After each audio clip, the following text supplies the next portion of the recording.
Hello everybody. If you've been around before, welcome back. And if this is your first time here, welcome. My name is Avon Van Hassel. I am a historical fantasy writer, and at the moment I'm writing a series called The Beanseller Saga, which is a retelling of, it's the story of the man who sold Jack the magic beans that grew into the beanstalk. It's called The Beanseller Saga, and it is available on Amazon for ebook and paperback. I am here every so often to talk about tips and tricks for things to try in your writing within the actual prose, but then also in the background. So things like time management and actual writing tips, as well as history, drama, and all of that sort of thing. Every year, I poll my group on Facebook and I ask them what they would like me to talk about in the coming year. Overwhelmingly, they talk about things like time management and how to get writing. So I have already done one video this year on time management, and I have done many blog posts in the past. This one is going to be sort of time management adjacent, because I always like to say that inspiration is nice, but it's not reliable. If you want to make writing a regular habit, especially if you want to publish, and especially if you want to make this your job, you cannot wait for the muse. Discipline is so much more reliable than inspiration. It's not as fun, but it gets words on paper. But sometimes you have the time to write, you have the motivation to write, but you're just not feeling inspired. And I understand, I sympathize with that. And if you don't want to start a new project, you want to keep working on the one you're already working on, I like to use inspiration boards as sort of a switch, like a light switch, to sort of remind you why you're here, right? So today I'm going to be showing you how to make an inspiration board, and there are lots of different ways to do this. You can make a mood board, like a collage, or using something like Canva, or like just your like Photoshop, whatever, or you can have an actual physical one. Today we're going to make a physical one. This one that I have is a combination corkboard and whiteboard. I would recommend investing in a good one. I got this one on Amazon for like $8, and it was pretty much just packaged in cellophane with just my address on it, so it's got all kinds of dents and scratches, and it's very thin, and you can see the pins coming out the back. So this is fine for our purposes today, but you wouldn't want this against your wall or on your furniture. You certainly wouldn't want it like board side up, because this looks like tetanus to me. So I would recommend actually going out and getting a decent one. But I'm going to use this one today because I paid for it, so we're going to use it. So this is just very basic, bare bones explanation.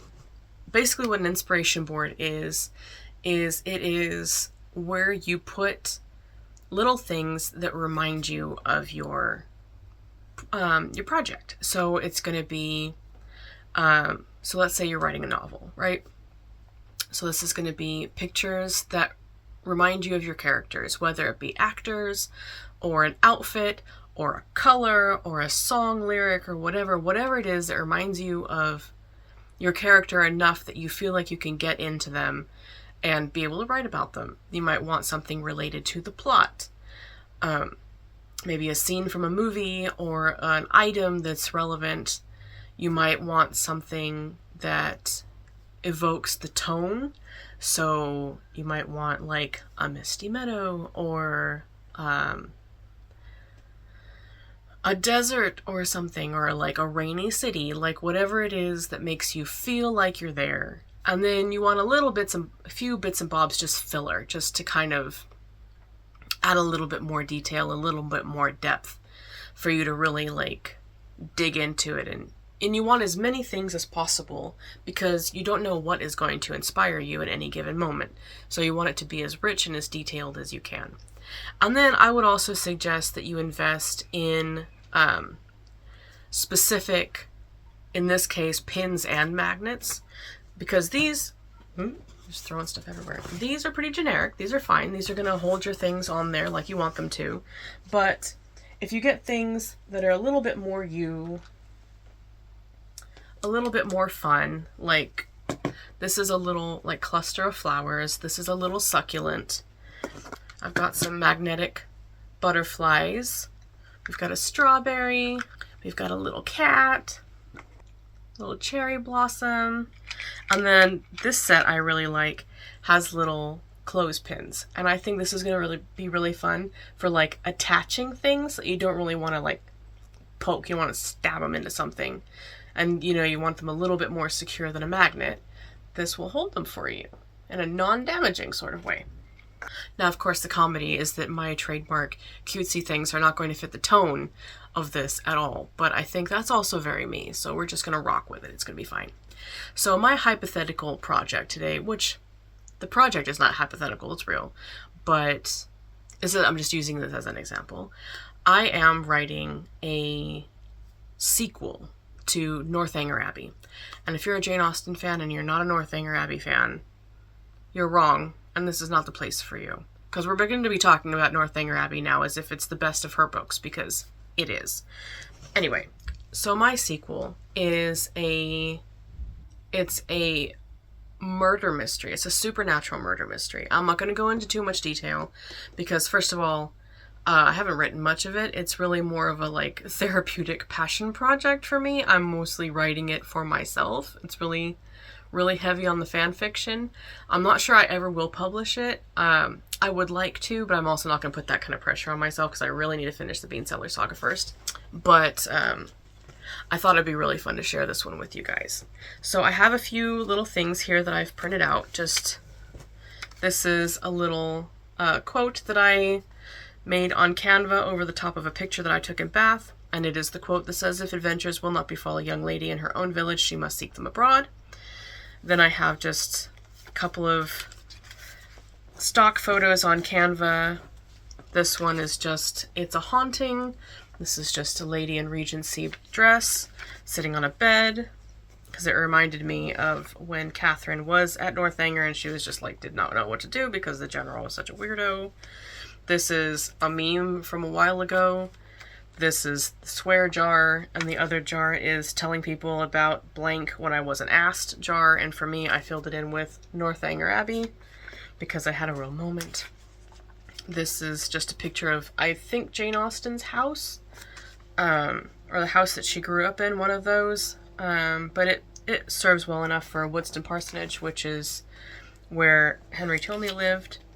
This is the most recent cover of Northanger Abbey that I used on my blog, and then this is just a Regency woman and child in mourning. So those are relevant. I'm going to put them,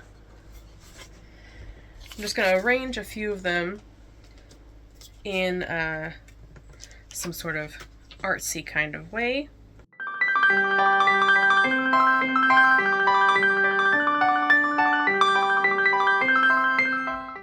Okay. So I've done my decorating, and here we have my inspo board, which obviously you'd have a lot more on it on yours than I have on mine. This is just a really quick one. So here we have sort of more of the darker side. This is the lady in mourning. I kind of edited this house. It's all too dark. I don't know why my printer did that, but I kind of edited this photo a little bit to have that kind of sfumato, that kind of chiaroscuro kind of vibe to it. It's a little darker than the original picture intentionally. And then we have the haunting down here, and then I just have a couple clusters of pins, and you might ask why a buffalo, and why not a buffalo is the better question. And then over here we have kind of more of the I suppose Northanger fandom, more the brighter side. We have the lady there, we have my little quote here, the book cover, and then the swear jar, and then I have a couple little quotes that I wrote in. Have you read Udolpho? Because Catherine Morland was obsessed with Gothic horror, which at the time was where they were called horrid novels, and she was particularly obsessed with this one book called The Mysteries of Udolpho, which there's a lot of scholarship to suggest that she hadn't actually read it. She was just fangirling over it in theory, I guess. She loved the idea of it but hadn't actually finished it, and it's something that she and Henry bonded over. I have read part of it, but I just wanted to keep that kind of like fangirl energy and her love of Gothic horror. And then down here we have It Was the General because she's a true crime girly, and I'm not going to tell you what she was suspecting the general of, because even though it's a 200-year-old book, I don't want to spoil it for you, but the general himself plays an important role in my book.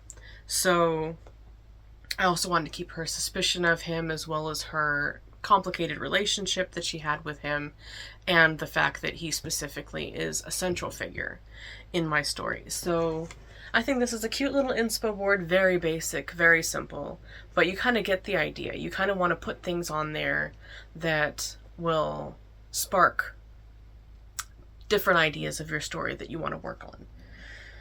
So yeah, and I also really love the fact that this is a supernatural murder mystery, so it's going to be quite dark, and it's written about my gothic horror fangirly. And are we still doing very mindful, very demure? I'm not sure, but I do like that all of my contributions to this are like flowers and butterflies and hearts and kittens. But you know, don't buy stuff that you wouldn't use. Like, I wouldn't suggest necessarily buying things like push pins and magnets that fit the theme. I suggest you buy things that you would actually use more than once. And sometimes you might end up with this very eclectic blend of things. But I think it's fun anyway. I think it's very me. So anyway, I hope that helped as an inspiration in itself for your own inspiration board, and I hope you have a lot of fun making it, and I hope you guys will tag me on social media if you do end up making your own. I can't wait to see what you come up with.